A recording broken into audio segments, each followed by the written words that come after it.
Para ponerme acá. Para escuchar acá una clase. No, del hospital. Ya yo te voy a poner, ¿ya? Ya, mi amor.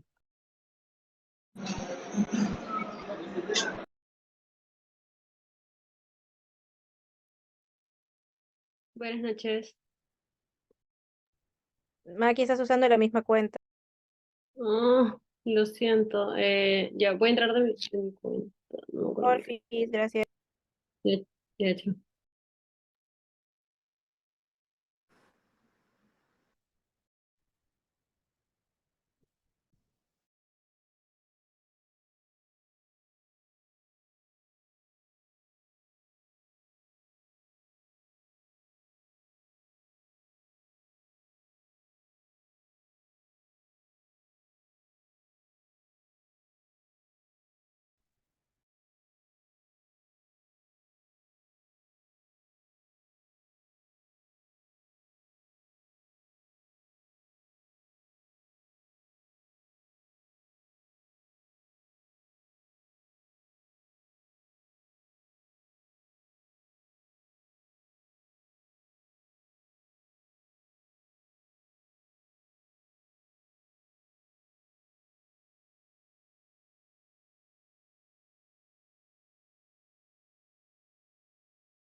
Todavía es.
Buenas noches, disculpen, no podía entrar.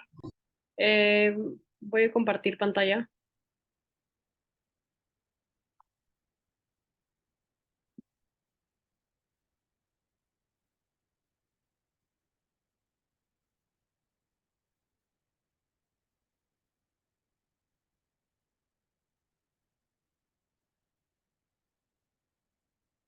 Ya. ¿Todos me escuchan? Porque yo no escucho a Sí, nadie. Maki, sí se te escucha. Buenas Ya. noches, si se te escucha. Buenas noches, Doc. Ya. Ya comienzo, ¿no? O vamos a esperar un poquito. Buenas noches, María Claudia. Doc, dígame. Sí, ¿ya están listos? Sí, sí. Oh, generalmente esperamos un poquito, pero como ya son las 8:06. Ya, Creo que mira. la doctora Luz Torres que dé la luz verde, ¿no? A ver, Ajá. doctor.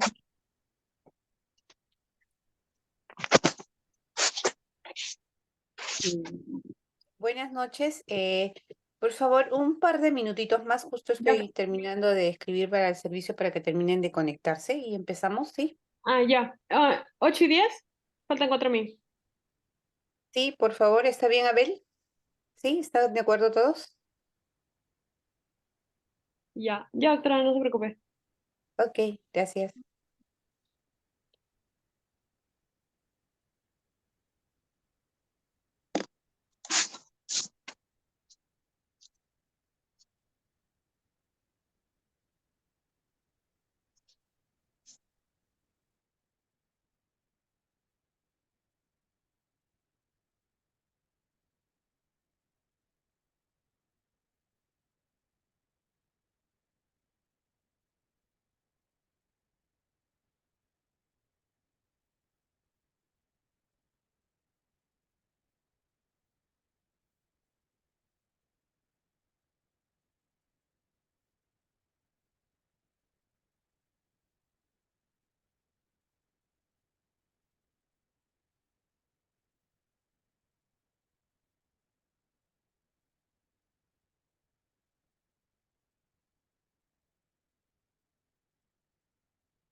Hola, buenas noches.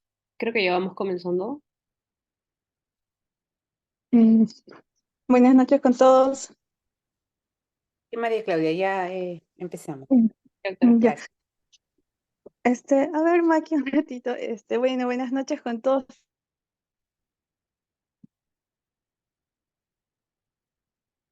Mili, no te escucho. Ya, perdón, se ha cortado mi audio. Buenas noches con todos. Quería dar inicio a las actividades académicas.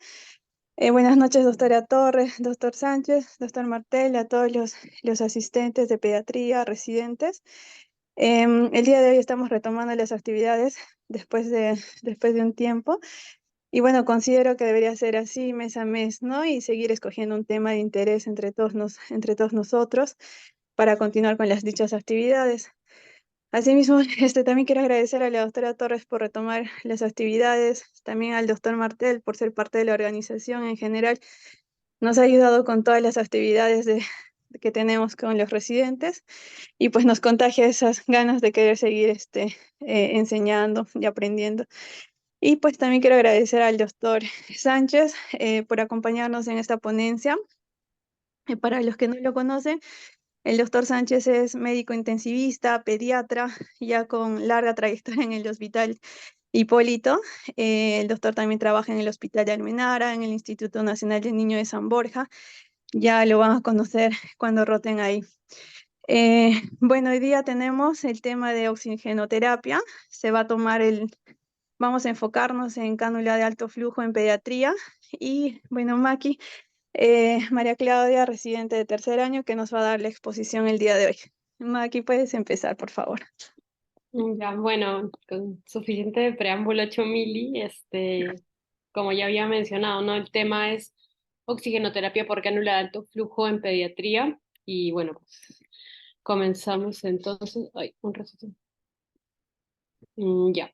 Entonces, dentro de los objetivos de la charla, vamos a primero, nos tienen que quedar algunos puntos claros, diferenciar la oxigenoterapia de bajo flujo y de alto flujo, conocer los mecanismos de acción de la cánula de alto flujo, cómo funciona, la anatomía, el sistema, conocerlo físicamente. Tenemos algunas fotos que les voy a mostrar, las indicaciones y las contraindicaciones principales, el inicio y el destete, cómo vamos a programarlo, y bueno, los factores asociados también al fracaso de lo que es la cánula nasal de alto flujo, así también como algunos predictores, ¿no?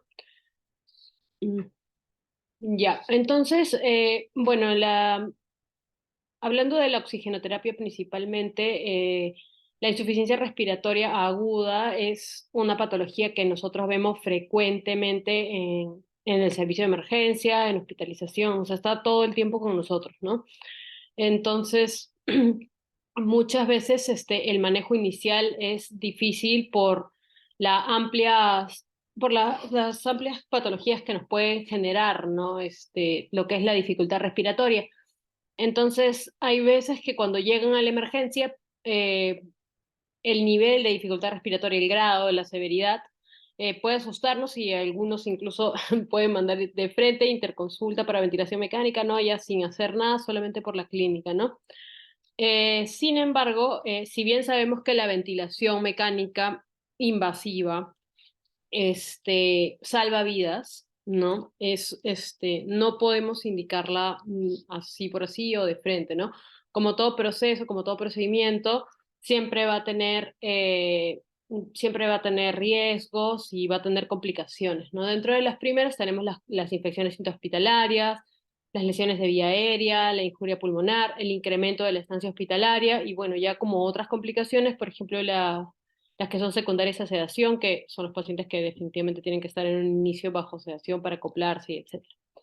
Entonces, hay otras alternativas antes de lo que es la ventilación mecánica.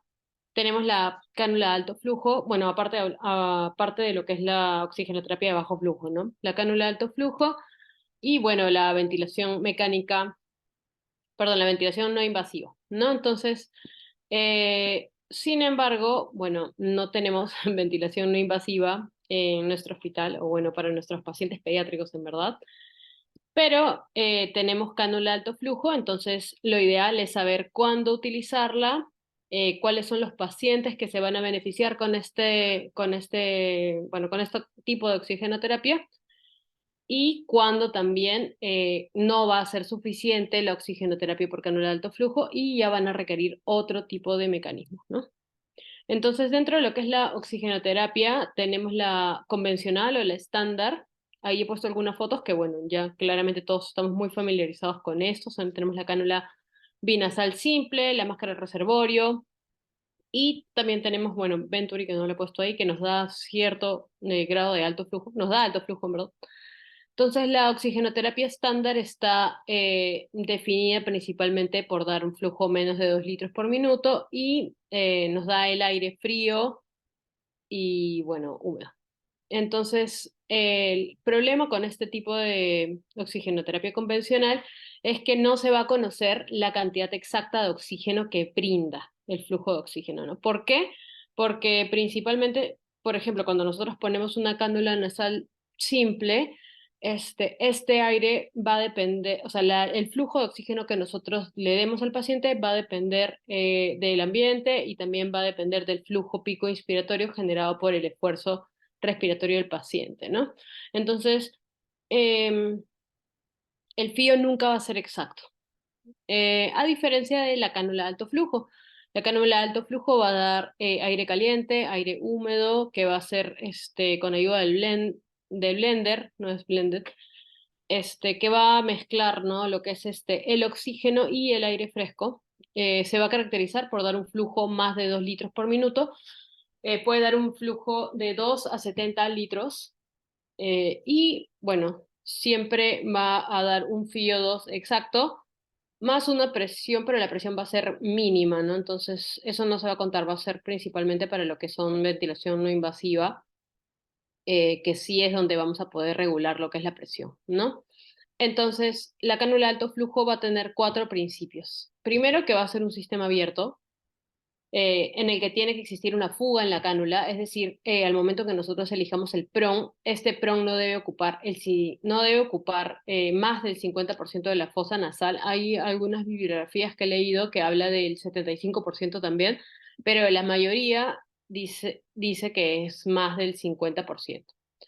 A la misma vez también nos da un gas acondicionado que es caliente y húmedo, nos da el alto flujo, bueno, como su nombre lo dice, que se va a definir porque es mayor al flujo pico inspiratorio del paciente, y la alta velocidad, ¿no? Que ingresa a la vía aérea, gas fresco que va hasta la carina y que garantiza el soporte respiratorio. Entonces, hablando de los mecanismos y de los principios en los que se basa, ¿no?, esta cánula de alto flujo, primero vamos a referirnos sobre el soporte respiratorio, que bueno, si vemos al lado derecho de la imagen, vamos a tener un gráfico que nos habla sobre la diferencia entre la oxigenoterapia convencional y la de alto flujo, ¿no? Entonces, en la oxigenoterapia convencional, el pico flujo inspiratorio del paciente va a ser mayor al flujo que nosotros entregamos. Por ende, va a haber un FiO inespecífico, ¿no? A diferencia del alto flujo, en el que el pico flujo inspiratorio del paciente va a ser menor, o sea, nosotros damos más flujo, lo que va a garantizarnos una fracción inspiratoria exacta que nosotros vamos a poder calcular, ¿no? O, perdón, más que calcular, nosotros vamos a poder instaurar, ¿no? O sea, nosotros vamos a decidir cuál es la que vamos a utilizar.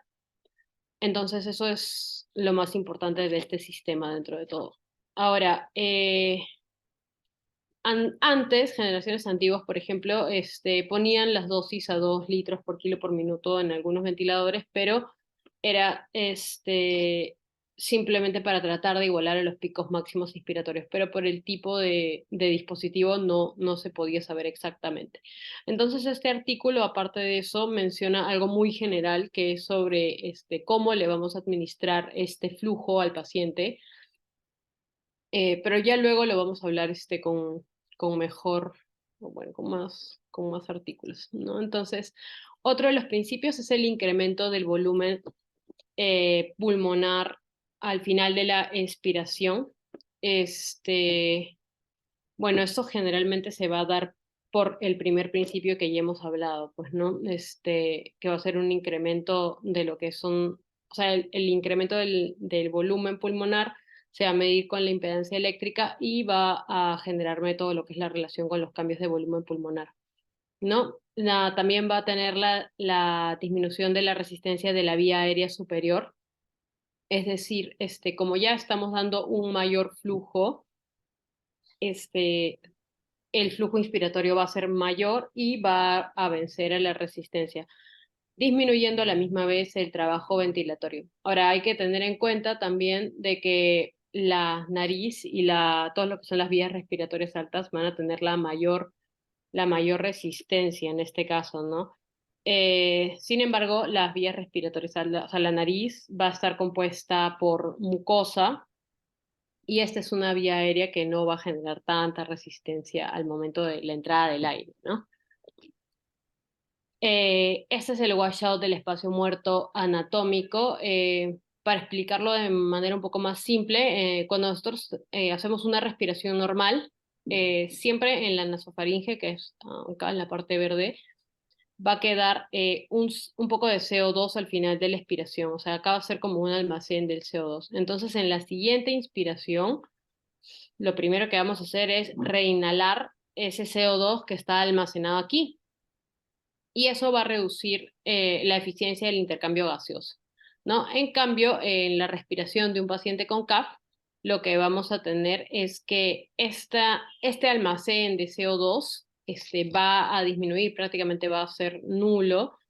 En la parte donde se está almacenando el CO2 en la nasofaringe se va a volver un reservorio de gas fresco y eso lo que va a hacer es disminuir la reinhalación y disminuir la ineficacia del espacio muerto anatómico. Bueno, también tiene una generación de presión mínima, pero esto también va a depender dónde se mida la presión, ¿no? Han habido estudios que indican que, claro, hay una generación de presión, pero es máximo de 2 a 4 centímetros de agua, ¿no? En este caso, en este estudio, por ejemplo, hablaban de lo que es la presión faríngea, que se puede mantener con un flujo adecuado de oxígeno por kilo por minuto. A la misma vez sabemos que va a haber una reducción del gasto metabólico celular. Sabemos que el almacén del oxígeno va a ser, bueno, es un gas que se va a almacenar frío y seco, ¿no? O sea, se almacena en verdad congelado. Entonces, tenemos poca humedad y una temperatura muy baja, ¿no? Entonces, mientras que en los pulmones está a una temperatura corporal que es idealmente 37 grados con un 100% de humedad.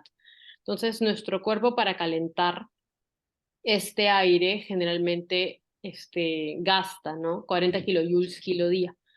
Y toda esta energía es ahorrada, ¿no? En el sistema de cánula de alto flujo, lo que demuestra que también podría ayudar en lo que es la reducción del gasto metabólico en pacientes críticos, ¿no?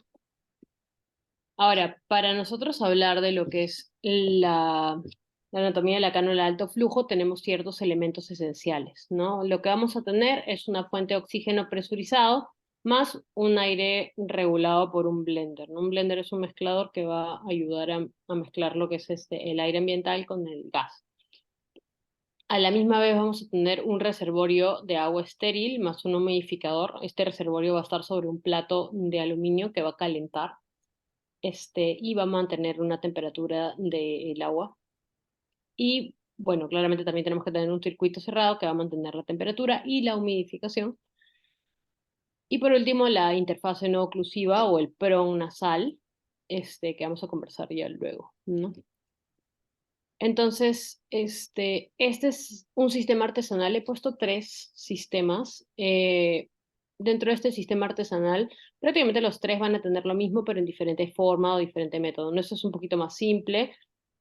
Tenemos el gas blender, que va a hacer lo que es el control de la composición del gas y todo lo que es el flujo, el reservorio de agua, por acá va a estar el humidificador, el calentador, el circuito cerrado y por último la cánula, ¿no? Entonces, la función del circuito también va a ser mantener el gas y evitar la condensación.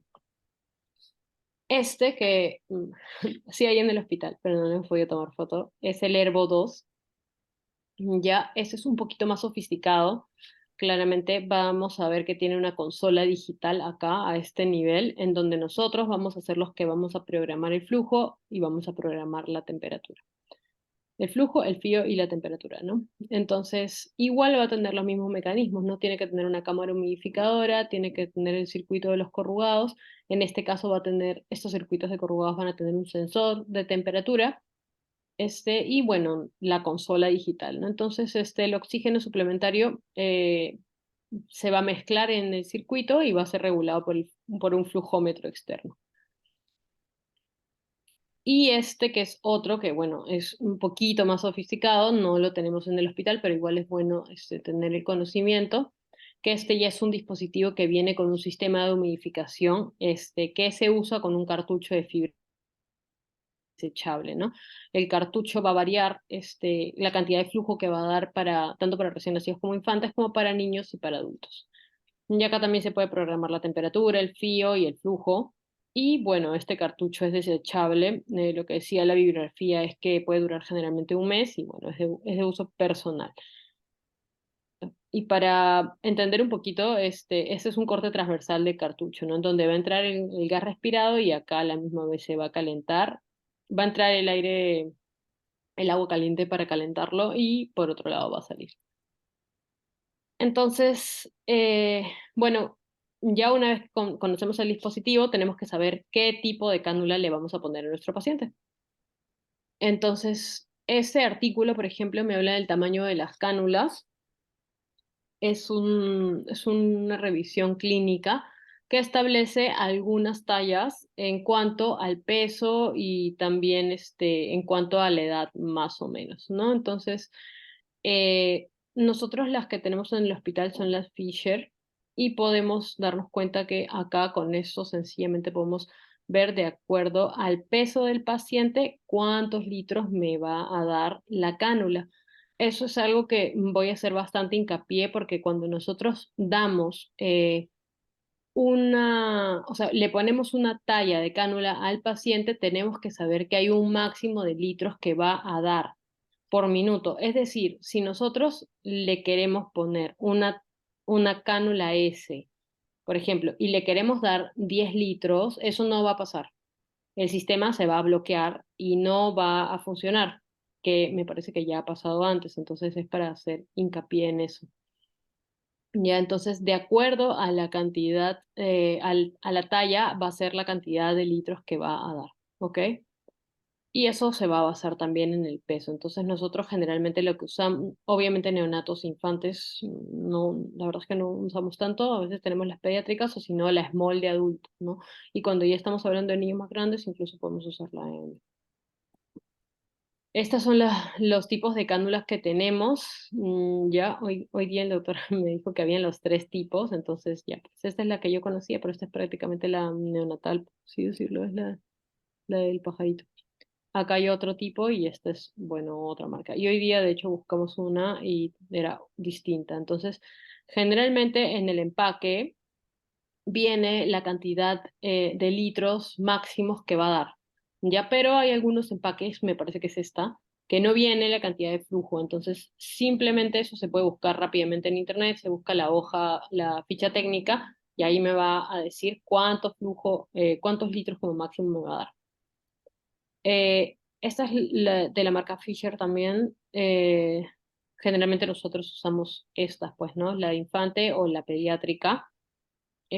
Acá, por ejemplo, me puede dar hasta, bueno, según esta bibliografía, hasta 25, pero ya me han dicho que puede dar hasta 30 y esta de acá hasta 25, ¿no? Y lo mismo también acá. Con el peso se puede dar hasta 25 kilos y esta hasta 20 kilos también. Ok, las otras son neonatales o para pacientes prematuros que, bueno, no vemos en el servicio, no sé, es para neo. Entonces, las indicaciones que va a ser dentro de lo más importante, tenemos que encontrar estos 2 artículos que más o menos mencionan los mismos estudios randomizados, son relativamente nuevos, este es del 2020, si no me equivoco es del 2022. Entonces, bueno, sabemos que la bronquiolitis va a ser la principal indicación en niños con distrés de moderado severo para la decisión del uso de CAP, ¿no? Dentro de los estudios más conocidos que hay, tenemos el Franklin, el Lin también, descrito por este autor, son revisiones sistemáticas muy conocidas por la cantidad de muestra principalmente, ¿no? Son muy, muy grandes. Por ejemplo, es un estudio randomizado que compara, pues, ¿no? Lo que es el alto flujo con la oxigenoterapia convencional. Entonces, miren la muestra, ¿no? O sea, es de 1.472 pacientes con una bronquiolitis moderada. Y en verdad, lo que llega a concluir, porque esta tabla resume los principales hallazgos, es que hay una disminución en la tasa de falla del tratamiento con los pacientes de cánula de alto flujo, ¿no? Sin embargo, vemos que no hay diferencia en lo que es la duración de la oxigenoterapia, la estancia hospitalaria o la transferencia a UCI. ¿Ya? Y la mayoría de estudios que presentan me habla de lo que es la disminución de la tasa de falla del tratamiento, ¿no? Ahora, para mencionar el estudio de Lin, que es aún más grande que el de Franklin, que tiene 2.121 pacientes. Esta es una revisión sistemática grande con 9 estudios randomizados y va a comparar la cánula de alto flujo no solamente con la oxigenoterapia convencional, que son las siglas en SOT, por las siglas en inglés, sino también con una ventilación no invasiva, que es el CPAP, ¿no? Entonces, acá en este estudio lo mismo, ¿no? No encontró diferencias en lo que es la estancia hospitalaria, la duración de la oxigenoterapia, la transferencia de UCI, pero sí cabe resaltar que lo que sí se encontró fue que hubo una reducción significativa de la tasa de falla cuando se comparó con la oxigenoterapia convencional, a diferencia de cuando se comparó con la ventilación no invasiva, en este caso el CPAP, en el que sí la tasa de falla incrementó, ¿no? Entonces, bueno, acá hay otro estudio también que compara también la cánula de alto flujo con el CPAP, porque ya hemos llegado a la conclusión de que, bueno, ya cuando estamos hablando de bronquiolitis moderada a severas, definitivamente el paciente se va a beneficiar sí o sí con la cánula de alto flujo, pero ya habría que ver a partir de eso qué tipo, o sea, con qué tipo de oxigenoterapia o bueno, de soporte ventilatorio se va a beneficiar más el paciente, ¿no? Si es que de repente es un paciente que no se va a beneficiar con la cánula de alto flujo y va a necesitar ventilación no invasiva. Entonces, estos estudios están bastante de moda, por así decirlo. Hay bastantes estudios que intentan ver cuál es mejor y bajo qué parámetros, ¿no? Ahora, hablando del asma, que es, bueno, prácticamente una causa muy frecuente, ¿no? De pacientes que tienen dificultad respiratoria, que nos llegan a la emergencia. Bueno, eh, lamentablemente estos estudios no son muy validados, principalmente porque vamos a mencionarlos. Por ejemplo, a ver, de acá que es del 2017, miren la muestra, ¿no? A comparación de lo que hemos hablado de la bronquiolitis, son estudios muy pequeños y son estudios que a la misma vez han dividido a los pacientes, pero no solamente, o sea, ha habido cierto sesgo al momento de administrar la terapia, ¿no? No solamente ha sido una terapia basada en eh, beta 2 y oxígeno, sino que a un grupo de repente le han agregado algún otro tratamiento, entonces esto ya genera un sesgo en lo que es la muestra, ¿no? Si bien ha habido una aparente mejoría, no han sido dos muestras iguales, ¿no?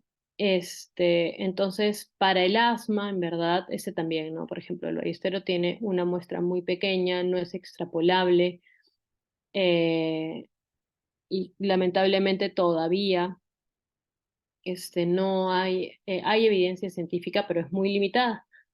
Entonces, no está indicado en este caso la cánula de alto flujo para pacientes con asma. ¿Ok? Se necesitan aún más estudios para ver si es que algún tipo de paciente que tenga asma y que solamente tenga un asma aislado o un asma mixto, un patrón mixto, de pronto para un patrón mixto sí podría beneficiarse el paciente por la fisiopatología del patrón restrictivo que puede estar acompañando una crisis asmática. Sin embargo, para un asma puro no se ha encontrado ningún tipo de beneficio, ¿no? Y hay que tener bastante cuidado con esto porque cuando nosotros ingresamos a pacientes, si es que fueran un asma puro, el paciente va a ir mal, ¿no? Si estamos sospechando que es un asma acompañado de una neumonía, entonces de pronto sí podría beneficiarse, pero esos pacientes son los que tienen que estar bajo más observación que otro tipo de pacientes. Otras indicaciones son la cardiopatía congénita.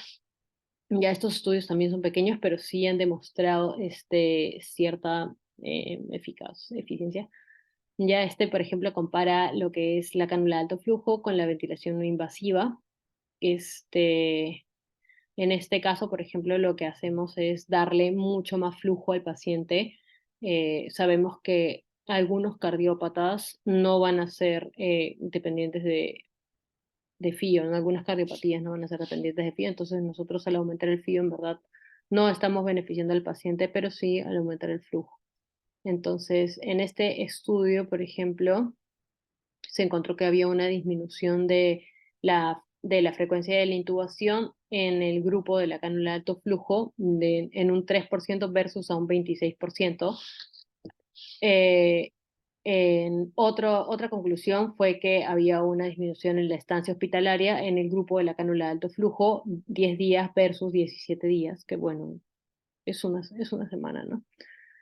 En cuanto a lo que son las apneas obstructivas, el tratamiento actual es la quirúrgico o, bueno, ventilación invasiva, que es CPAP, que, bueno, obviamente como sí da flujo, vamos a hacer que prevenga el colapso de la vía aérea, como sí da presión, perdón. Entonces, ya hay nuevos estudios que comparan lo que es la cánula de alto flujo con el CPAP o con pacientes que no son candidatos para la intervención o que simplemente han tenido una intervención que no ha sido muy provechosa, por así decirlo. Entonces, ¿por qué no podría tolerar un paciente el CPAP? Bueno, también tiene algunos efectos secundarios, obviamente las úlceras orofaciales, las úlceras nasales, son muy frecuentes, depende del uso y depende de la fuerza en la que se coloquen. Entonces, se plantea, ¿no? Ese es el momento en el que se plantea lo que es la cánula de alto flujo. Entonces, sí ha habido cierta acogida para esta patología, sin embargo, debe ser considerado solamente como opción de rescate en caso de la intolerancia al CPAP, ¿no? Y bueno, claramente también faltan más. Y bueno, sabemos que acá también la neumonía, por ejemplo, es la primera causa de insuficiencia respiratoria en pediatría. Tenemos que sí o sí mencionarla. Estos estudios también son relativamente pequeños, pero sí se ha encontrado algunos eh, bueno, improvement, algunas mejoras, ¿no? Entonces, dentro de las contraindicaciones absolutas, tenemos lo que es, bueno, las anormalidades de la vía aérea, la inestabilidad hemodinámica, sabemos que obviamente no le podemos poner CAF, traumas de huesos nasales de la cara, del cráneo, neumotórax, y que el paciente no esté respirando de manera espontánea, son indicaciones en las que no se va a colocar CAF, ¿no? Y hay otras contraindicaciones relativas, en lo que podemos pensar la alteración del nivel de conciencia, pero esto va a depender de qué nivel de conciencia tenga el paciente. Y de la falla respiratoria crónica tampoco se van a ser beneficiados, ¿no? Entonces, ahora, ¿qué hacemos? O sea, ya tenemos lo que son, ya sabemos el dispositivo, el tipo de cánula, las indicaciones, ¿no? Pero ahora, ¿cómo es que lo colocamos y cómo es que destetamos al paciente? Entonces, primero que nada, necesitamos ajustar 3 parámetros, ¿no? Uno, la temperatura, que va a oscilar entre 34 y 37 grados Celsius, pero hay bibliografía que habla de que 34 es el valor ideal para el paciente pediátrico. Luego tenemos el flujo, que ya habíamos hablado. En este caso, la bibliografía dice que puede iniciar de 1 a 2 litros kilo minuto, pero idealmente se prefiere iniciar a 2 litros kilo minuto. Ya se ha probado que, por ejemplo, en la bronquiolitis es de máxima eficacia cuando se comienza con 2 litros kilo minuto. Y el FiO2 que va a ser titulable hasta alcanzar una saturación de O2 aceptable, ¿no? Idealmente comenzamos con 0.6 de FiO y de acuerdo a lo que es la saturación, vamos a ir disminuyendo para titularlo, ¿no? Entonces, ¿tenemos protocolos para iniciar el CAF? Lamentablemente no. Ya, pero he encontrado algunos, bueno, un par de protocolos que podemos mencionar. Ya, el primero, antes de mostrárselos, vamos a evaluar un estudio, es un estudio, perdón, de 584 pacientes y se evaluaron antes y después de la implementación de este protocolo. La edad media fue de 220 meses y los pacientes beneficiados fueron 292. Ya en el que, bueno, se asoció a un destete rápido cuando se encontró un flujo, cuando se le colocó un flujo elevado inicial y se encontró también una baja tasa de falla de la cánula de alto flujo y una menor estancia hospitalaria. Entonces, este es más o menos el algoritmo. Para resumirlo, en verdad, lo que vamos a hacer es, primero que nada, el paciente definirlo como con distrés respiratorio, ¿no? Eso puede ser clínico, acá también hablan de la gasometría, ¿ya? Y se va a definir también el estado de hidratación del paciente. Entonces vamos a dividir, ¿no? Como lo que es eh, pacientes con leve, moderado distrés, y también con una gasometría y con un distrés severo. Ahora, este score que está hablando es el Pediatric Early Warning System. Yo la verdad no lo había escuchado antes, pero dentro de lo que he podido encontrar, este tipo de score, que por sus siglas va a ser PEUS, va a permitir una evaluación rápida de los pacientes, ¿no? Esta escala ha sido desarrollada en el 2005, ¿ya? Es una escala de alerta temprana de pediátrica, por así decirlo, por sus siglas también, y permite predecir el deterioro clínico basándose en 3 aspectos, ¿no? El aspecto respiratorio, cardiovascular y conductual. Entonces, en esta escala, cada elemento va a tener un puntaje determinado, claramente, y bueno, se va a obtener una suma con todos los ítems que puede oscilar de 0 a 13, perdón. Entonces, hay estudios que lo que sugieren es que mediante esta herramienta pueden detectar el deterioro clínico de un paciente hasta las 24 horas antes de que se haga evidente, ¿no? Entonces, ellos han utilizado este score. No es un score que habla solamente de dificultad respiratoria, ese podría ser un sesgo, ya, pero habla de un estado general. Entonces, cuando es leve, por así decirlo, que ellos plantean un score de menos de 4, sugieren colocar una terapia con oxígeno convencional, una terapia convencional. Cuando es de 4 a 7, plantean ya colocar el alto flujo, bueno, ya con los parámetros que le hemos establecido. Y lo que más me llamaba la atención de este score, en verdad, más que cómo colocarlo, porque ya lo comentamos, es que ellos reevalúan a la hora. Y es que deberíamos reevaluar a la hora, definitivamente. Cuando un paciente ya está con todo el dispositivo, podemos comenzar a contar desde ahí. Y a la hora debería haber ya cierta mejoría clínica, por lo menos, ¿no? Es decir, si nosotros evidenciamos que a la hora el paciente ya tiene menos frecuencia cardíaca, menos uso de paquetes musculares o incluso de pronto menos frecuencia respiratoria, entonces puede que el paciente siga hipoxémico en la gasometría, pero estamos viendo una mejoría clínica y eso nos está indicando que el paciente está yendo bien. Entonces, es como una luz verde para continuar con ese tipo de soporte ventilatorio. ¿Por qué? Porque si nosotros esperamos mucho, lo que podemos hacer es retrasar la escala en el soporte ventilatorio, que en este caso para nosotros sería lo que es la intubación, ¿no? Y eso a la misma vez va a perjudicar al paciente, ¿no? Ya al final, si es que nosotros prolongamos ya algo evidente que va a hacer que el paciente va a ir a tubo, vamos a generar solamente más complicaciones, ¿no? Entonces tenemos que estar, cuando nosotros ponemos un soporte ventilatorio, el paciente tiene que estar constantemente monitorizado para ver si es que en verdad está mejorando. Y si es que no está mejorando, lamentablemente hay que cambiarlo, ¿no? Y si mejora, bueno, bien, bien por eso.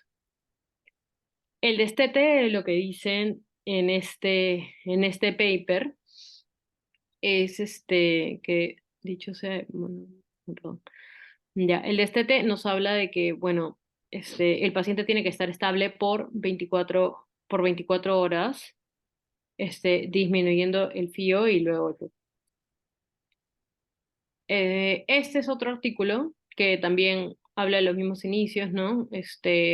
Inicia tres variables, la temperatura, el fío, que se inicia a 0,6 y luego se tiene que titular para una saturación de 92 a 97%. Más de 97% ya está asociado a, bueno, radicales libres de oxígeno, o sea que también el oxígeno es dañino, ¿no? Entonces hay que tener en cuenta eso. Nosotros no buscamos que el paciente sature 100% y eso también hay que tenerlo en cuenta. Y bueno, lo que plantea este artículo es este inicio, ¿no? Acá tiene un típico inicio de flujo y luego lo va titulando, pero ya hemos visto que hay mejor respuesta cuando se da un flujo a 2 y el fío a 60 y luego ir titulando hacia abajo. Y este estudio también evalúa al paciente a los 60 o máximo 90 minutos y solamente se enfoca ni siquiera en el AGA, solamente en lo que es la parte clínica, ¿no? La frecuencia cardíaca, la frecuencia respiratoria y el trabajo respiratorio que tiene el paciente. Ese es otro artículo también que me habla en base a lo que es los litros por kilo por minuto hasta 15 kilos y a partir de 15 kilos ya le establece, por ejemplo, una cantidad de litros por minuto, ¿no? Y bueno, este último artículo, ya para finalizar, nos habla de el índice de ROX, cómo prevenir, cómo predecir, ¿no? Una falla en la terapia con alto flujo de un paciente pediátrico, ¿no? En verdad, este índice, que de por sí es el SAFI entre la frecuencia respiratoria, lo que no está validado para el paciente pediátrico. Sin embargo, hay bastantes estudios también que me hablan de la predicción, o sea, el uso de este índice, especialmente para el uso de cánula alto flujo. ¿Ya? Entonces, este es un estudio prospectivo, es el 2020, si no me equivoco. Sí, es el 2020, es un estudio prospectivo, observacional, es una muestra mediana, 131 pacientes que van de 0 a 18 años y definieron a la falla de la cánula de alto flujo como la necesidad de ventilación no invasiva o la intubación por inestabilidad o que haya o sea, que haya un retroceso, ¿no? Que se vuelva a poner la cánula de alto flujo después de haberla retirado en menos de 24 horas. ¿Ya? Y me habla de dos índices. Uno va a ser bueno, P-ROX, que es el índice de ROX pediátrico, como ya había mencionado, es el SAFI entre la frecuencia respiratoria. Y el P-ROX-B, que es lo que va a hacer es describir el porcentaje del cambio en este índice en la primera, segunda, cuarta, sexta, 24 y 48 horas. Ok, entonces vamos a las tablas. A la tabla de la izquierda, la verdad es lo único que no me gustó de este artículo es que en las primeras horas, como podemos ver, no hay no es estadísticamente significativo. No solamente habla de que si el índice de ROX ha incrementado para las 24 horas o para las 48 horas, entonces sí hay una validez, ¿no? Así como en esta, que es como que ha disminuido, ¿no? El índice de ROX ha disminuido a las 24 horas y a las 48 horas. En las primeras horas, la verdad, los valores que salen no son estadísticamente significativos y, bueno, nos podría indicar que podríamos avalarnos más en la clínica del paciente en esas primeras horas y de acuerdo a cómo vamos avanzando, ya podríamos iniciar con el índice de ROX, ¿no? Con el índice, el porcentaje que habíamos conversado de la variación del ROX pediátrico también, ¿no? Me habla solamente a las 48 horas. En la tabla de la derecha nos habla sobre el poder predictivo de lo que es la cánula de alto flujo, de la falla de la cánula de alto flujo,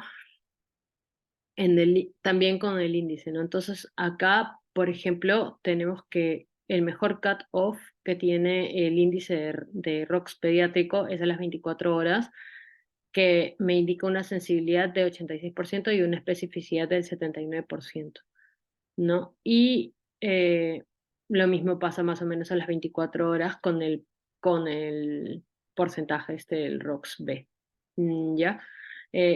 Sin embargo, este es el primer estudio que evalúa no solamente el índice de ROX pediátrico por sí solo, sino también lo combina con este índice que se da a las horas ya mencionadas. Eso hace que aumente la sensibilidad, por así decirlo, porque una cosa es evaluarlos separados y otra cosa es evaluarlos juntos. Entonces, cuando en este estudio los han evaluado en combinación, si ambos estaban sobre el cut-off, el fracaso era de 1.9%, mientras que si estaban debajo del cut-off, ya miren cómo aumentaba lo que es la falla, ¿no? Hasta 40.6 llegaba. Entonces, en las conclusiones de este artículo, bueno, y algo que también mencionaban era que la razón por la cual es complicado el uso del ROX es porque la frecuencia respiratoria de los niños varía. Entonces, en este estudio, por ejemplo, lo que han hecho es, a ver, acá, en el índice ROX, que es el SAFI, entre la frecuencia respiratoria, en verdad es la frecuencia respiratoria, pero con un set score, o sea, de acuerdo a cada edad, porque no podemos generalizar que todo sea para el mismo, porque la frecuencia respiratoria va a ir variando según las edades, ¿no? Entonces, eso es lo que complica más o menos índice. Entonces, la conclusión de este artículo, en verdad, es que ambos parámetros podrían ser utilizados como predictores para el fracaso de la terapia de cánula de alto flujo, pero necesitamos hacer más estudios. Y bueno, creo que eso es todo. Gracias. No sé si tienen alguna pregunta o directamente para el doctor Abel. Se durmieron, están ahí. Nadie se ha dormido, Maki. Todos te hemos Ya. estado escuchando. Buena. Vamos a esperar. Buenas noches con todos.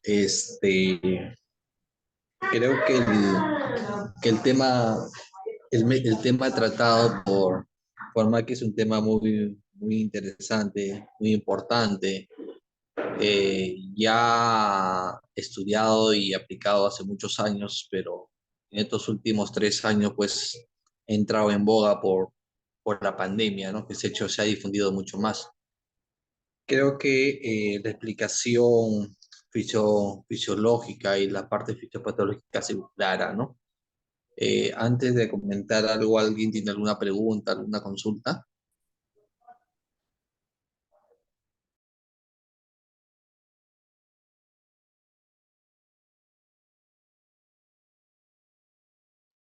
Sí, buenas noches, doctor. Soy Crisbeth Robles, residente de segundo año de pediatría. Quería saber si todos los pacientes en los que tenemos una insuficiencia respiratoria, por ejemplo, que tengan una bronquiolitis, son candidatos a la cánula de alto flujo específicamente si tienen algún parámetro alterado en la gasometría, ¿no? O es que todos estos son candidatos para cánula de alto flujo. O sea, ¿cuál es el corte de los parámetros gasométricos para que el paciente pase cánula de alto flujo o para que el paciente vaya a ventilación mecánica? A ver, tu pregunta es buena y probablemente con esto vamos a ampliar el enfoque y el manejo de insuficiencia respiratoria y especialmente con cánula de alto flujo. Cuando yo tengo un paciente con insuficiencia respiratoria, yo voy a tener dos enfoques grandes. Un enfoque grande es un patrón restrictivo y otro es un paciente con un patrón obstructivo. En el patrón restrictivo tenemos dos grupos, un grupo bien grande que están las neumonías y en el otro grupo grande, la parte obstructiva, sin desmerecer las otras patologías, tenemos lo que es la bronquiolitis y tenemos los cuadros asmáticos. Entonces tenemos esos dos grandes grupos, tanto restrictivos como obstructivos. Cuando yo tengo un paciente con insuficiencia respiratoria, obviamente yo tengo que avalar y sopesar si este paciente va a soportar un dispositivo de bajo flujo o un dispositivo de alto flujo, que es lo que se acaba de exponer en estos momentos.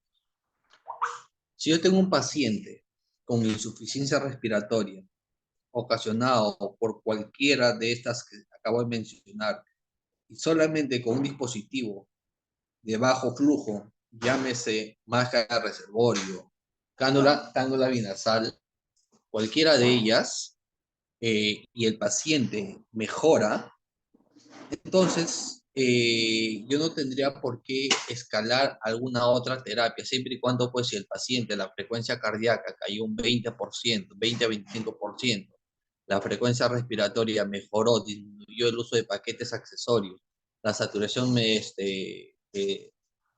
mejoró, entonces, si yo tengo todo ello mejora con dispositivo de alto flujo, yo no debería escalar a otro. Pero si me llevo un paciente, explico, con cualquiera de estas dos patologías grandes, le pongo una cánula de alto flujo y no me mejora a la hora o media hora de haberlo colocado, automáticamente yo tengo que escalar a un dispositivo de alto flujo. Que en este caso, aplicándole a la este el dispositivo, ¿no? Que se acaba de hablar. Y si con este dispositivo que se ha colocado yo no encuentro una mejoría, como igual a lo que he mencionado, de la frecuencia cardíaca, el uso de musculatura accesoria, saturación, clínicamente, y mi paciente no mejora, entonces yo tengo que decir que mi paciente probablemente no es respondedor a dicho manejo. Y tengo que escalar a otra terapia de soporte oxigenatorio, sea un CPAP, sea una ventilación no invasiva o una ventilación invasiva. Mucho va a depender de la clínica del paciente. Yo puedo tener una bronquiolitis, en el caso que acabas de mencionar, una bronquiolitis que llega a la emergencia, pero le pongo un dispositivo de bajo flujo y con eso responde muy bien, porque probablemente tenga una bronquiolitis leve, yo no tengo por qué escalar a nada más, salvo que mi paciente, pues, a pesar de ello, mantenga una clínica inadecuada, tengo que escalar rápidamente. Ahora no puedo esperar, pues, de colocarle una cánula binasal o una máscara de reservorio o otro dispositivo y esperar 4, 6, 8 horas o 12 horas para recién escalar a otra terapia oxigenatoria.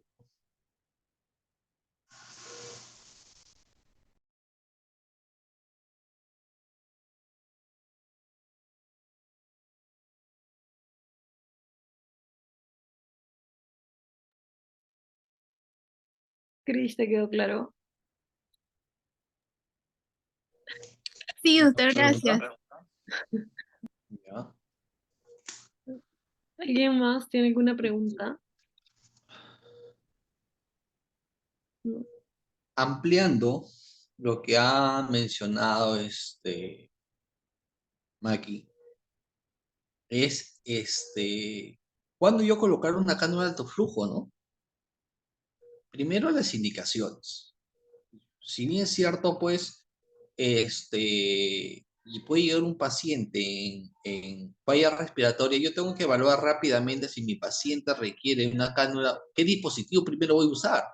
Si mi paciente requiere un dispositivo de bajo flujo, de alto flujo, probablemente una ventilación mecánica, porque probablemente le estoy colocando cánula de alto flujo a un paciente que en media hora iba a ingresar lo que es a ventilación mecánica. O sea, probablemente no he valorado bien a mi paciente clínicamente ni gasométricamente.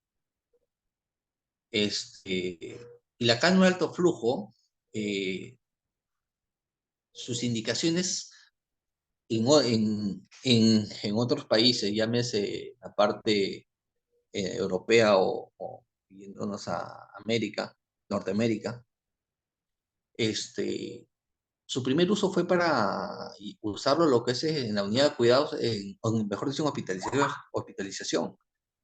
Y por eso que ellos hablaban de colocarle cánula de alto flujo a todo paciente que tenga dificultad respiratoria, ir escalando poco a poco a 1 litro por kilo por minuto, si no toleraba ir aumentándole, porque era otro manejo y otra perspectiva. Actualmente, pues, el dispositivo de alto flujo ya se suele usar en cuidados críticos, en las emergencias, y si uno tiene un paciente crítico con insuficiencia respiratoria, yo no puedo iniciar, pues, la cánula de alto flujo a 1 por kilo, sino tengo que empezar dándole todo el soporte que yo requiero a mi paciente, y si yo veo buena respuesta, iré disminuyéndolo progresivamente de acuerdo a la evolución del paciente. Pero un paciente crítico yo no puedo iniciarle, pues, a 1 por kilo y esperar 3 o 4 horas para evaluar a mi paciente. Se da el soporte máximo al paciente y automáticamente en 1 hora o máximo 2 el paciente debería replantearse si continúa con el dispositivo o se cambia de dispositivo. La cánula de alto flujo es un dispositivo utilizado básicamente para patrones restrictivos, lo que independientemente de la patología que esté ocasionando el patrón restrictivo. Y cuando se utilizó para el patrón obstructivo, se utilizó para lo que es para la bronquiolitis. Debido a que la bronquiolitis, su fisiopatología no es de colapso bronquial. Pero para el asma que tiene colapso bronquial, ahí entraron a tallar varios estudios, que muchos de ellos no son concluyentes, como se ha mencionado, porque mencionaban, tengo un paciente con crisis asmática que probablemente entre en crisis por un problema viral nada más que ha afectado a la vía respiratoria superiores e inferiores sin llegar a la parte alveolar o parénquima, obviamente que estos pacientes van a ser respondedores a beta 2 y probablemente hasta que me respondan a beta 2 le pongo una canulita binasal o algún otro soporte oxigenatorio. Pero si yo le pongo una cánula de alto flujo a estos pacientes que son asma puro, no va a tener los estudios no han demostrado beneficio en estos tipos de pacientes. Pero sí han demostrado beneficio en los pacientes que sí son asmáticos, pero se sobreinfectaron por un cuadro viral o un cuadro bacteriano y estos pacientes hicieron una neumonía. Entonces, en este caso tenemos un paciente con patrón mixto, un patrón restrictivo y un patrón obstructivo. Entonces, ahí uno tiene que entrar a tallar qué voy a manejar primero o si manejo los dos. Si manejo el patrón obstructivo, obviamente le pongo la cánula de alto flujo con el soporte que les he mencionado. A la par, el manejo es patrón obstructivo, ¿no? Con su beta 2 o corticoide inhalado si se requiere, o bueno, no.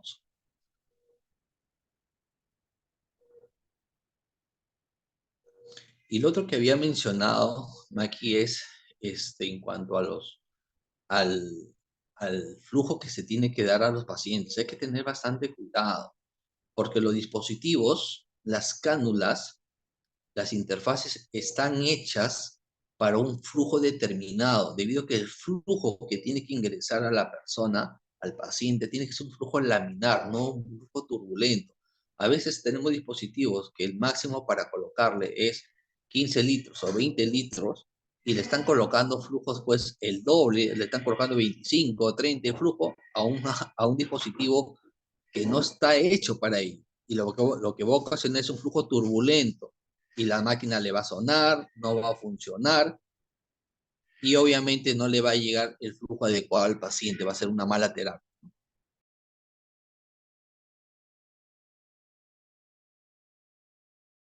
Abelito, justo, buenas noches con todos.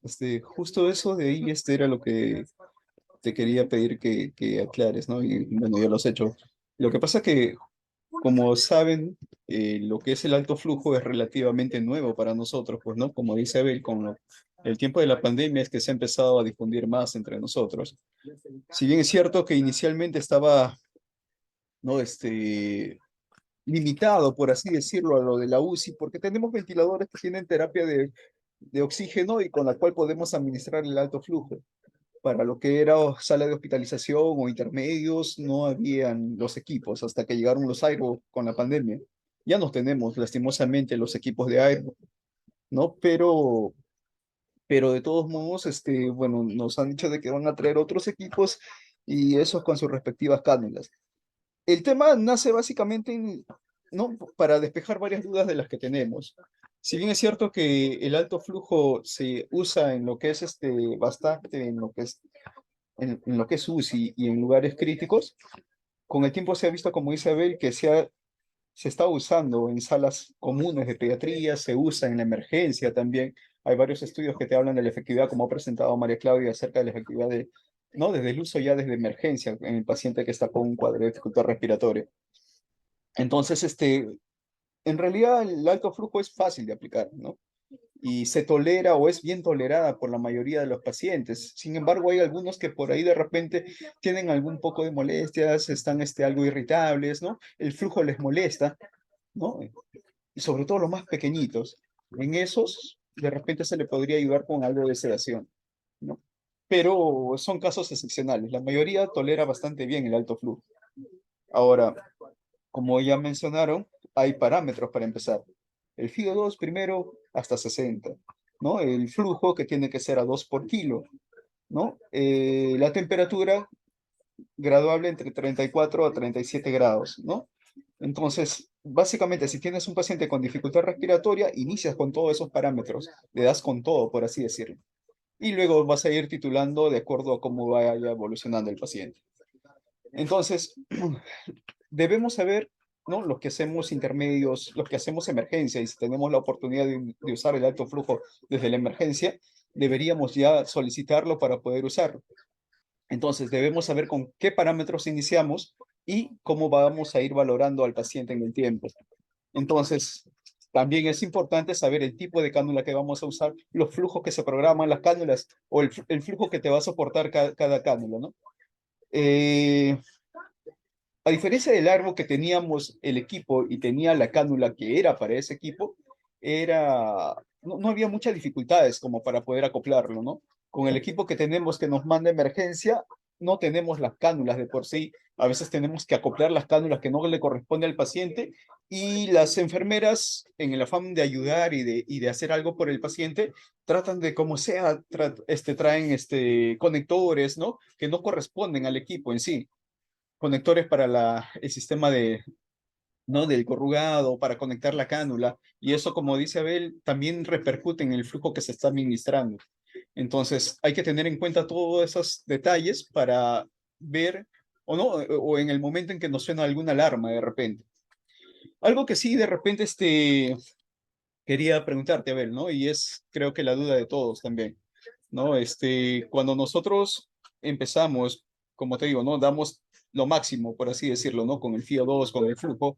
Y cuando vemos que ya el paciente va mejorando, siempre se empieza a bajar FIO2 y flujo, ¿no? Entonces, hay varios estudios, pero quería que nos sintetices de repente en cuál es lo más recomendable o aconsejable con el paciente. Empezar a bajar el flujo o empezar a bajar el FIO2, y a partir de qué FIO2 es recomendable bajar el flujo de repente, si en caso fuera esto último lo más acertado. A ver, primero, tener cuenta los criterios y a quiénes se le va a aplicar. si es que el hospital o pediatría consigue estos dispositivos para su uso permanente, sería un golazo, ¿no? Yo diría un golazo porque evitaríamos evitar otros tipos de terapéuticas que algunas veces observamos.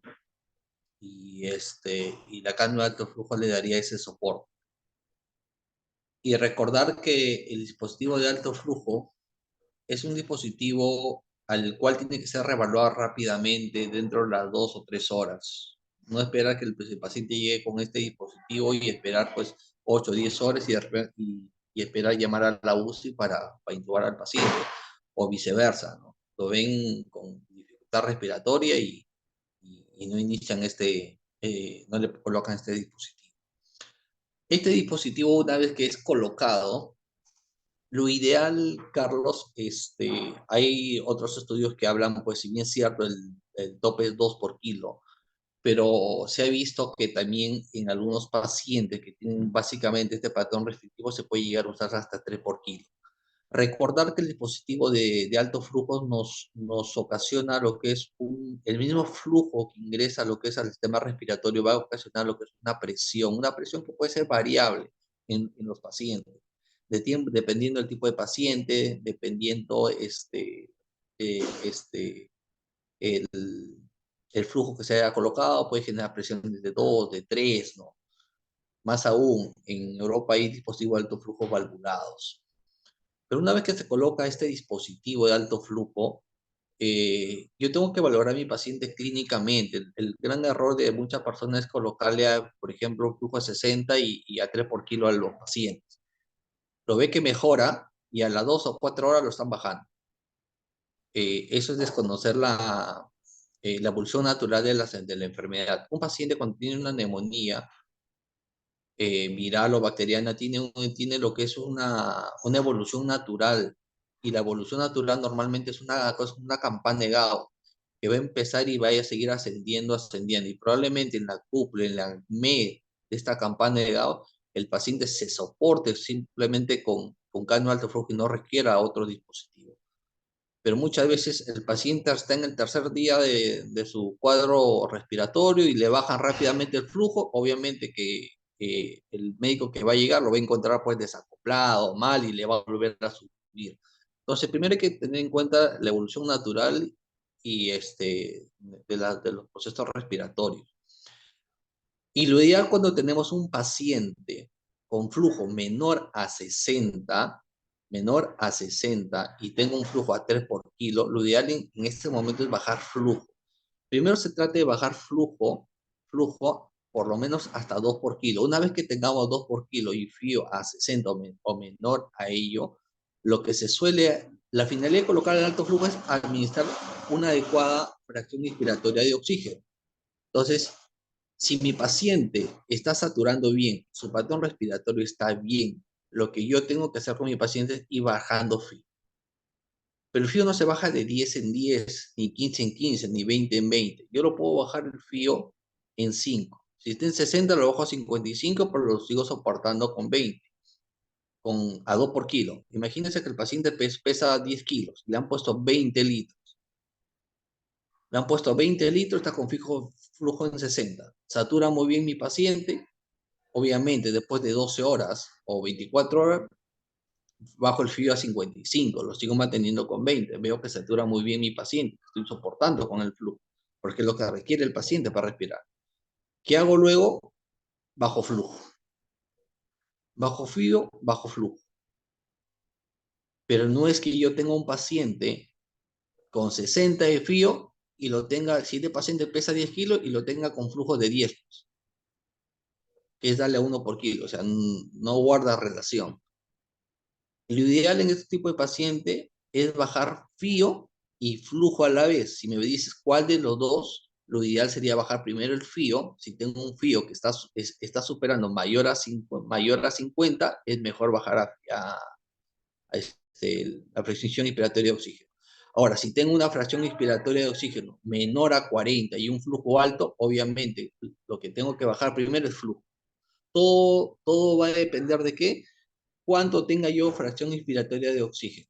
Si mi fracción expiratoria de oxígeno está por encima de 50, lo ideal es bajar frío en ese momento.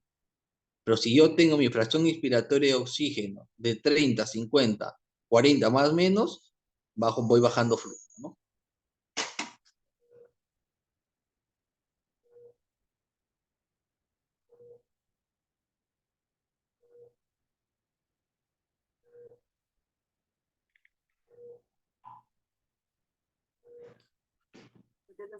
Bien, gracias, Abelito. Eh, Creo que ya todos están aptos para poder manejar el alto flujo Es que lo que, de lo que emergencia pasa es que, de pediatría. es que lo que pasa es que hay mucho error en algunos manejos en los cuales el paciente pesa 20 kilos y mantienen el flujo en 60 y lo tienen ya 1 por kilo de, de flujo, o tienen el flujo en 30, la fracción inspiratoria en 30 y tienen el flujo pues a 2 por kilo. Ajá. O sea, y eso no debe pasar. Si tengo el frío, fracción inspiratoria de oxígeno mayor a 50, primero bajo frío. Recordar que los radicales libres hacen daño, también lesionan. Tengo que tener una fracción inspiratoria de oxígeno por abajo de 50. Bajo frío y luego siempre y cuando mi flujo esté de 2 por kilo. Y luego voy bajando el flujo, ¿no? Pero recordar que eso es casi a la par, ¿no? No es que le bajo el frío 5% y le bajo el flujo 20, 24, 48 horas más. O sea, todo es dinámico, todo se sigue revaluando.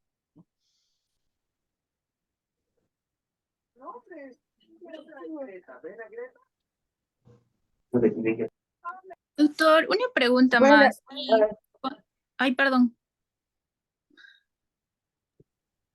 no, sigue, Cris. Ah, ya, doctora, gracias.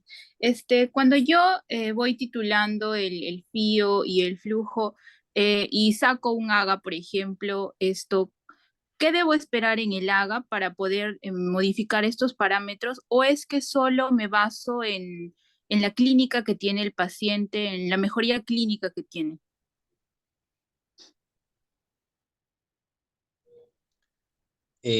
Recuerda que siempre va a primar la clínica del paciente.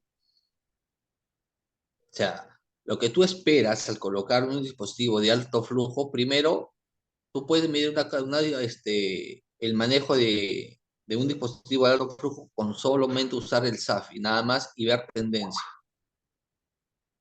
Si tú ves que la frecuencia cardíaca, baja un 20-25%, la frecuencia respiratoria baja, el uso de musculatura accesorio baja, tú estás diciendo mi paciente está respondiendo, tú lo ves bien, clínicamente observas bien a tu paciente.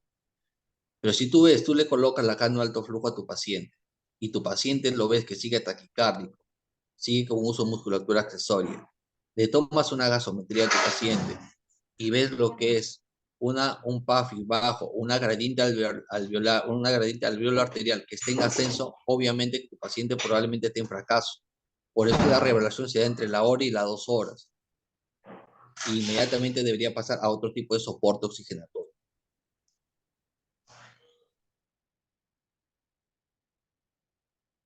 Gracias, doctor. ¿Alguien más, chicos? ¿Alguna pregunta? Doctor, buenas noches. Doctor, quisiera también que nos aclare sobre cuándo lo tenemos que retirar. ¿El flujo tiene que estar a 1 por kilo y el FIO a 30% para pasarlo a cánula vinasal? Cuando el paciente, las indicaciones está que cuando el paciente ya está el flujo a 1 por kilo, el paciente ya debe, o sea, está a 1 por kilo, más de 24 horas, y obviamente con un flujo menor a 40%, el paciente debería ser retirado de este estado de la cánula alto. O sea, si ya lo tienes a 1 por kilo, pero no lo tienes pues a 1 hora ni 2 horas, obviamente lo tienes más de 24 horas a 1 por kilo, con buena clínica del paciente, con todo lo que he mencionado, y una fracción inspiratoria de oxígeno menor a 40, el paciente ya puede salir de cánula alto flujo, ¿no? Gracias, doctor. Sí, justo también, Abelito, con respecto a esa pregunta, es más, una cánula de alto flujo nos puede servir como si estuviéramos teniendo una cánula simple. Le pondríamos a un flujo bajo, FIO2 mínimo, y lo bueno que nos está dando un aire que también es atemperado. ¿no? Entonces, si de repente, como ha habido casos, ¿no? En donde tenemos un paciente que está bastante tiempo y vemos que de repente lo vamos a pasar a cánula simple, pero, o ya está para pasar a cánula simple, igual lo podríamos mantener, ¿no? Parece que no habría apuros también en ese aspecto, ¿no? Lo podrías tener con el flujo más mínimo y con un FIO2, ¿no? También lo aceptable y podría estar fácilmente con el alto flujo. Claro, pero lo que pasa es que nuestra realidad es otra. Eso en otras realidades que tienen 20 dispositivos o 30 Eso dispositivos sí. de Ah, fiscalización, no hay problema. Pero lamentablemente las cánulas de alto flujo hoy en día lo manejamos en cuidados críticos. En cuidados críticos, pues el espacio es importante, ¿no? Entonces estos pacientes rápidamente tienen que salir de intermedios a hospitalización o de intermedios a hospitalización, ¿no? Y por eso, y a hospitalización, por ejemplo, en nuestra realidad, en hospitalización no lo vas a tener con cánula de alto flujo, ¿no? Esa es la realidad que tenemos.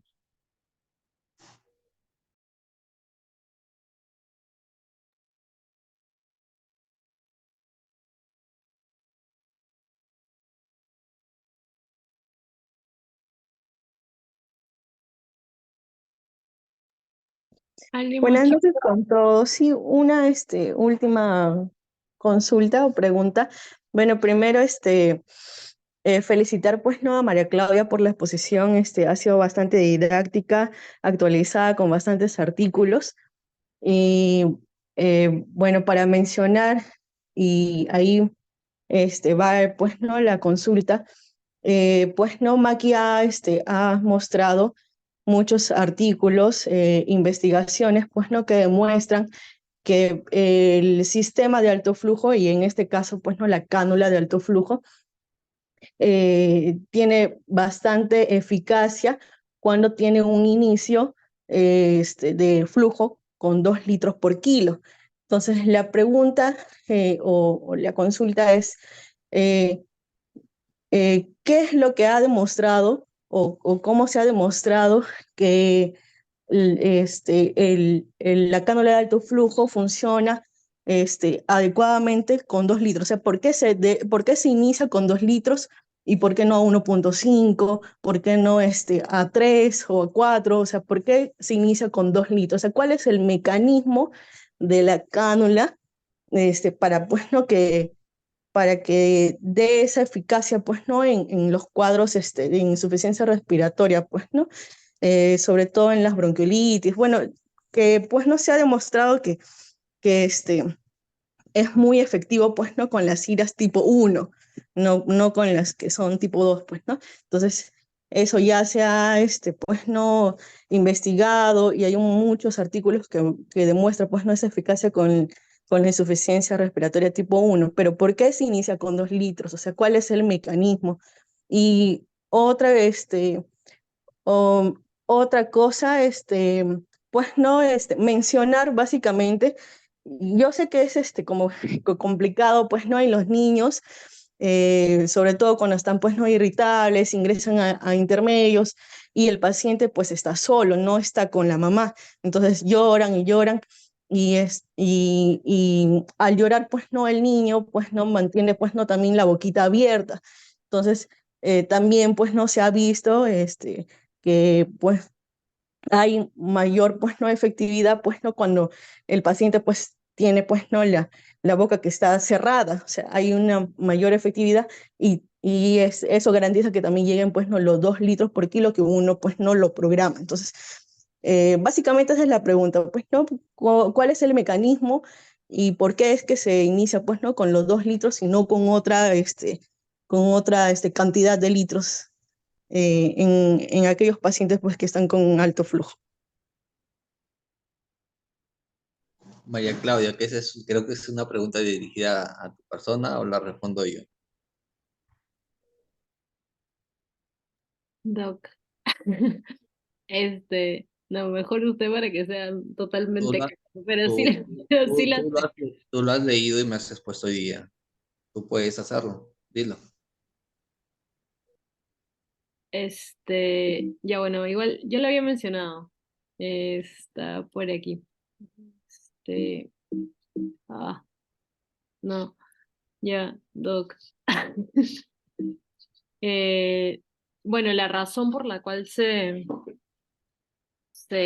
da a 2 litros, no, no sé.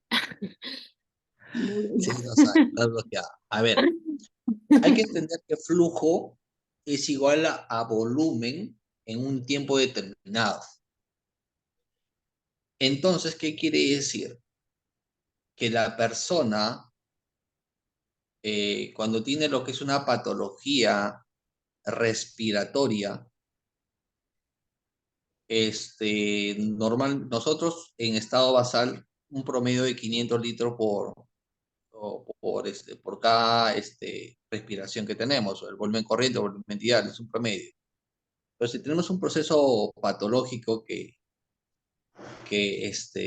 evite que nosotros podamos tener este volumen corriente de 500 y tenemos 300, obviamente el cuerpo va a detectar esto y va a usar la musculatura accesoria para nosotros tratar de llegar a estos 500 de cierta manera.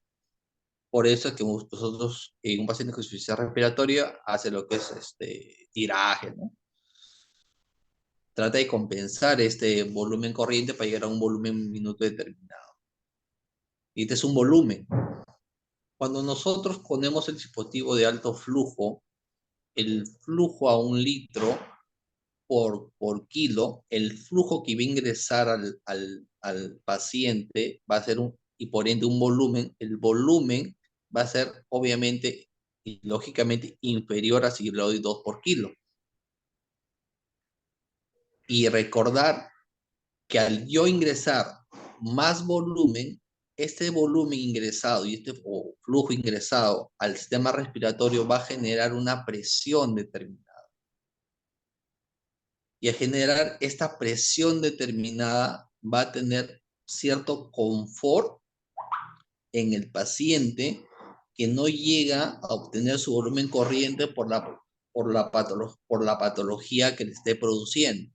Entonces, nosotros tratamos de llegar con este flujo a 2 por kilo, suplir y pasar por encima de la demanda del paciente. Entonces, con 2 litros por kilo, lo que se observa es que nosotros sobrepasamos por encima de la demanda del paciente.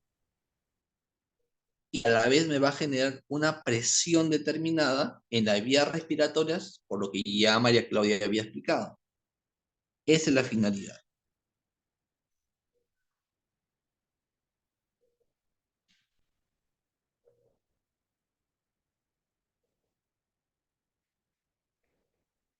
Eso era lo que quería decir. Clarito se entendió. Sí, bastante explicado. Ya le expliqué hoy día en la mañana. Y lo bueno, María Claudia, y te felicito por tu exposición, Gracias, doctor. porque te soy sincero, no pensé que ibas a poner tanta medicina basada en evidencia. Y hoy día cuando me has mostrado tus artículos, bueno, 2 artículos te dije, o 3 creo que te dije que no tienen peso, no tienen su nivel de evidencia, era paupérrima, que no servía, ¿no? Pero el resto sí.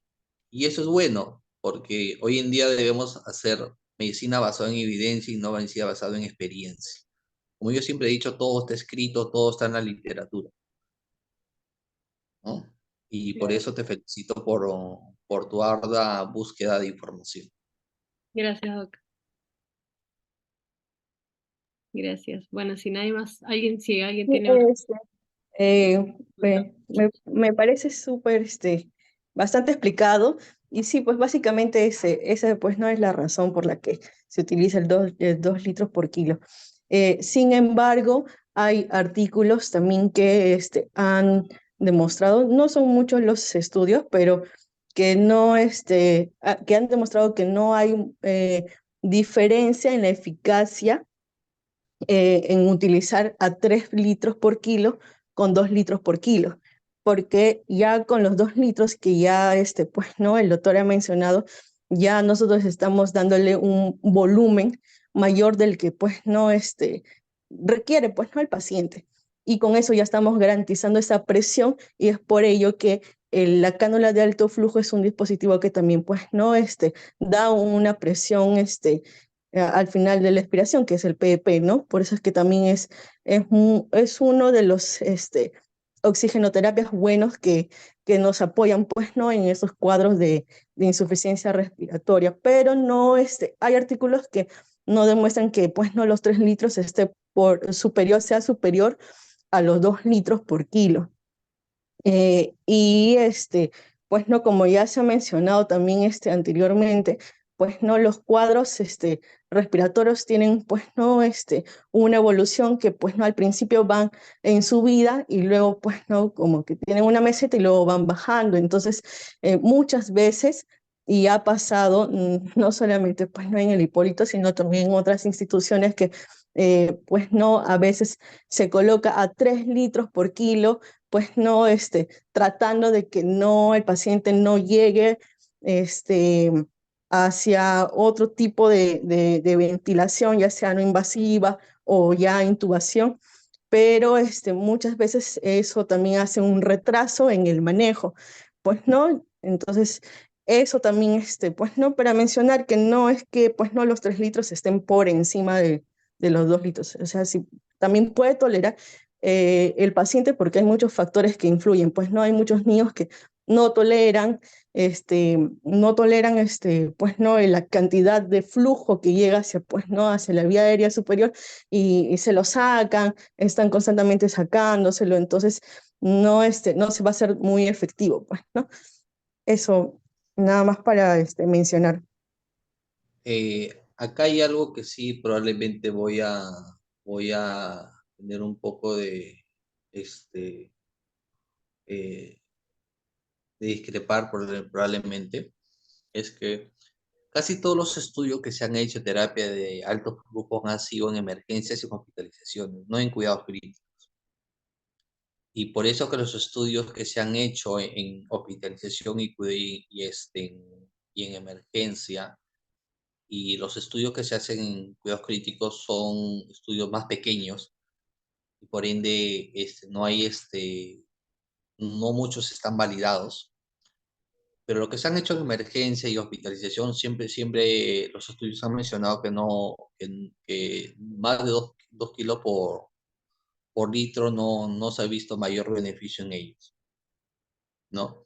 Sin embargo, los estudios pilotos y los estudios pequeños que se dan en cuidados críticos, es por la cual yo puedo hablar y puedo responder, es que en cuidados críticos muchas veces, y estos estudios pilotos lo mencionan, que puede ser un paso o un sostén en estos pacientes que probablemente hayan salido de ventilación mecánica o estén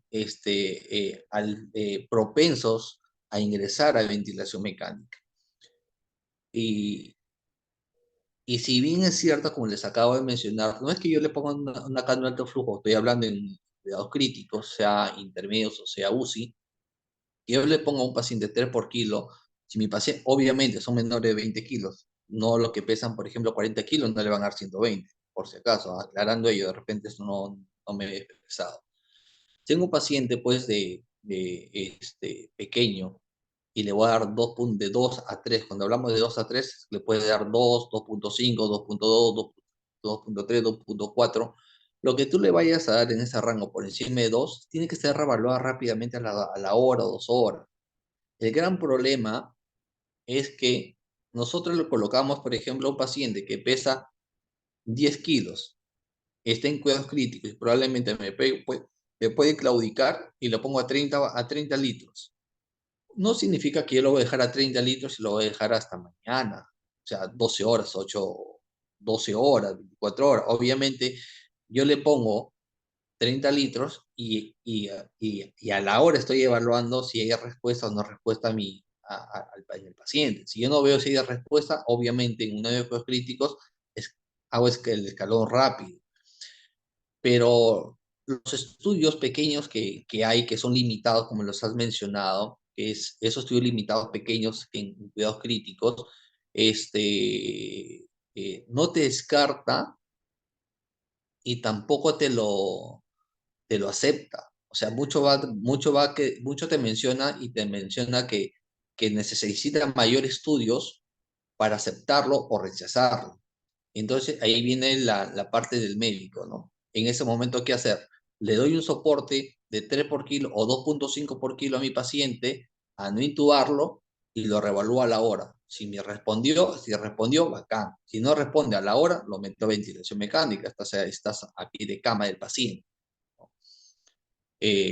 Lo que sí, en pacientes de hospitalización o emergencia, obviamente sí hay estudios más grandes que no lo validan, ¿no? Que no está validado.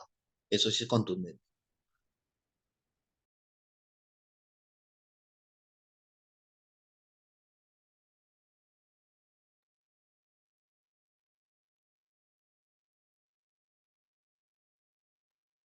A ver, yo quería hacerte una consulta en relación a utilizar algún tipo, si se permite utilizar algún tipo de sedación en este grupo que se va a utilizar este sistema. Como bien sabemos, bueno, nosotros como pediatría afuera, en los últimos meses hemos empezado a manejar este sistema, de pronto inclusive hasta en la necesidad o en la limitación que hay que los pacientes entren a UCI pediátrica, todos, y ya se ha estado manejando afuera en emergencia, en la sala de intermedios, no en hospitalización todavía, felizmente todavía se han podido manejar adentro, pero la experiencia nuestra es poco, ¿no? Entonces, la pregunta sería, ¿es posible? Porque sabemos que en los lactantes es difícil poder, para ellos, acomodarse a este sistema por lo incómodo, pues, que es, ¿no? Les produce a ellos este flujo bastante molestia e irritabilidad. Definitivamente siempre se ha hablado y se ha mencionado que un paciente con un problema respiratorio y más si es crítico no se debe de usar sedación debido a que al contrario puedes colapsar con este paciente. Pero estando un paciente con este soporte, ¿hay alguna indicación? Pregunto, no, desconozco, por eso es que te pregunto si hay alguna posibilidad o es que también la indicación es no dar bajo ningún criterio ningún tipo de medicación que los pueda relajar o tratar de adaptarse a este sistema. A ver, para empezar, los dispositivos de alto flujo van a ocasionar más irritabilidad y desconfort cuando uno da un flujo alto. Es lo que había mencionado Carla hace un rato, ¿no? En los estudios grandes que se hizo para hacerlo en hospitalización, emergencia, que utilizaron un flujo por encima de 2, muchos de ellos fueron al fracaso y más o menos retardó lo que es el ingreso a ventilación mecánica. Es por eso que no está avalado, o sea, no está avalado porque normalmente el médico de piso, el médico de hospitalización, no, no está preparado para monitorizar constantemente a un paciente hora a hora y darse cuenta y inmediatamente pasar a otro sistema, a diferencia de estar en una UCI. Entonces, al yo ponerle un dispositivo con un flujo alto a mi paciente, lo que voy a ocasionar es más disconfort en mi paciente y probablemente el fracaso va a ser alto en mi paciente. Por eso los flujos en hospitalizaciones o en personas que no tengan todavía esta experticia deberían ser máximo hasta 2 por kilo. Utilizar sedación en estos casos no está avalado. No está avalado, ¿por qué? Porque lo que yo busco con mi paciente es que tenga mayor esfuerzo respiratorio y esté lo más despierto posible. Y recordar que cuando el paciente llora, los lactantes lloran, su dificultad es más a la expiración que a la inspiración, ¿no? Si se dan cuenta, con el lactante llora, tienen más una expiración prolongada por el llanto que la inspiración. Pero luego cuando es menor a 2 por kilo o 1 por kilo, 1,5, máximo 2 por kilo, son mucho más tolerados por estos pacientitos. Pero iniciar lo que es ketamina, que disocia bastante y moviliza bastantes secreciones, no es adecuado. se intentó utilizar lo que es dexmedetomidina, que no ocasiona esta depresión respiratoria y eso más sobrellevado en algunos pacientes, pero no hay estudio concluyente en ello, porque muchas veces podemos suprimir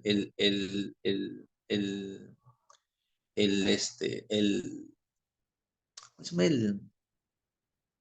el- lo que el paciente está tratando de compensar con el uso de musculatura accesoria y automáticamente va a ir viendo o se va a ir produciendo mayor compromiso pulmonar. O sea, el paciente cuando hace trabajo respiratorio está tratando de exhalar, de inhalar mucho más flujo y llegar a un volumen minuto adecuado, que es la finalidad de todo esto. Entonces, al sedarlo vamos a suprimir y no está indicado. No está indicado más aún si es en hospitalización o en personas que aún no tienen la experticia para esto. Es importante señalar esto, ¿no? Porque en alguna ocasión, bueno, definitivamente sabemos que todo paciente que está cerca a usar ventilación mecánica está totalmente contraindicado, ¿no? Entonces es bueno mencionarlo para que todos tengan claro, no utilizarlo, mucho menos, como bien mencionas, menos si no se ha tenido la experticia o se tiene la experiencia de cómo responden los diferentes sedantes, que muchas veces es indistinto en los pacientes, no todos responden de la misma forma, ¿no? Y lo otro es, bueno, nada, felicitarlos, es un tema muy interesante. Tenemos mucho que aprender los pediatras, como tú bien mencionas, es una terapia que a nosotros nos ayuda bastante en el tema de intermedios. No deberíamos manejar en hospitalización porque es un trabajo diferente, ¿no? El que se hace que cuando uno tiene a un grupo pequeño de pacientes que monitorizar y siempre debe ser monitorizado en áreas pequeñas con todo el aditamento, llámese monitores, personal que esté permanentemente evaluando a este paciente, ¿no? Esa es la idea. Y felizmente, bueno, estamos con las posibilidades de poder adquirir circuitos y cánulas y esto porque se ha venido utilizando y bueno, ya con Carlos justo habíamos estado coordinando van a entrar y tener la disponibilidad en el servicio para inmediatamente, cuando se considere, poder iniciarlo pronto, sin necesidad de poder pues esperar que sea un paciente que esté más deteriorado y que muchas veces inclusive requiera ya a veces el que sea entubado, ¿no? Es un buen tratamiento, creo yo, que en el último tiempo nos ha permitido ser menos invasivos en este grupo de pacientitos, ¿no? Que son tan lábiles, ¿no? Nada, gracias por permitirnos, bueno, tener mayor conocimiento a todos y poder tener más claras las ideas. Definitivamente tenemos mucho que revisar todavía y y bueno, y seguiremos preguntando, ¿no? De todas formas.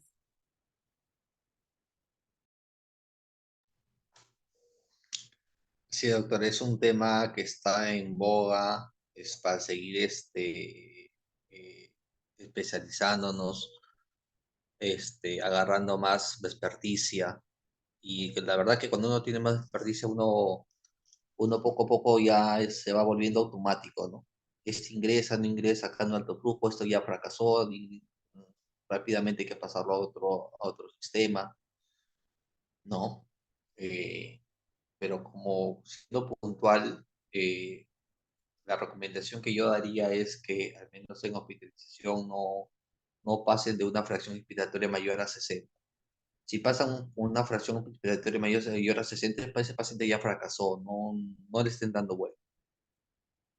Con un flujo a 2 por kilo suficiente en un área de hospitalización o intermedio, con gente que todavía, o personal que está aprendiendo todavía a detectar algunas cosas clínicas, 2 por kilo más que suficiente y para evitar este tipo o retrasar este tipo de, de, de, de llevarlo a otro soporte, ¿no? Y si ya tenemos en 60, bajar FIO, ¿no? Bajar FIO y rápidamente también flujo, hacia la par. Y si ya tenemos pues un flujo menor, una fracción inspiratoria de oxígeno menor a 40, empezar a bajar este flujo, ¿no? No es lo que se había mencionado, ¿no? La recomendación que se ha dado. Ujú. Bien, muchas gracias. Gracias por la información.